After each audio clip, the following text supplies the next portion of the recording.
When schools integrated, 54, 55, a group in our neighborhood were the first group of kids to go to Shawnee High School. We integrated Shawnee High School in 53, 54, yeah, in that era. So that was probably my first realization of race issues and the differences and meeting a challenge. And the reasons we went to, the boys went to the schools because we thought we have a better chance to play basketball. Because Central, we go to Central, we know they too good.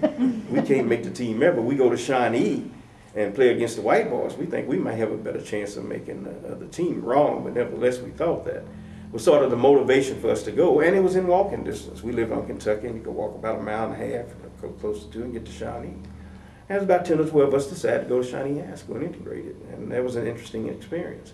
And ironically, you know, the whole time I was going to Shawnee, I was sitting here thinking about that. In those years, Fontaine Ferry being right down the street, we never even thought about going to Fontaine Ferry Park during that whole time. Of course, it was still segregated, but the idea of walking down Market Street and going to Fontaine Ferry Park, we didn't think about it. Mm-hmm. Just it was out of our minds. Considering the significance of the change, it wasn't too bad. We had incidents of kids who would call your names, teachers who you knew really didn't want you there, but it was their job to teach, and you could sense it. Black folks got that barometer where you can kind of sense racism. You're on guard for it.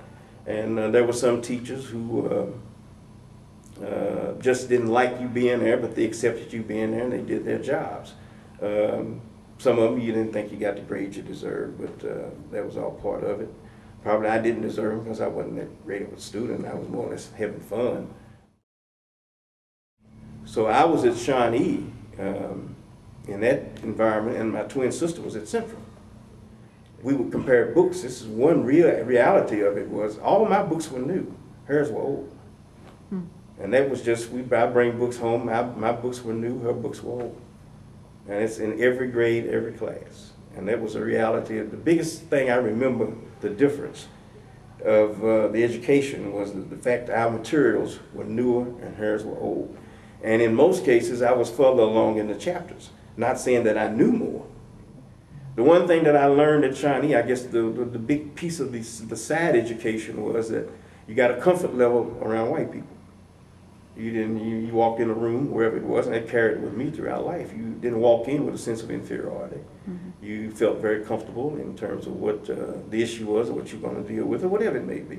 You got a comfort level from that education, going to Shawnee and rubbing shoulders and being with white kids and all the other part, which is a big part of the educational process.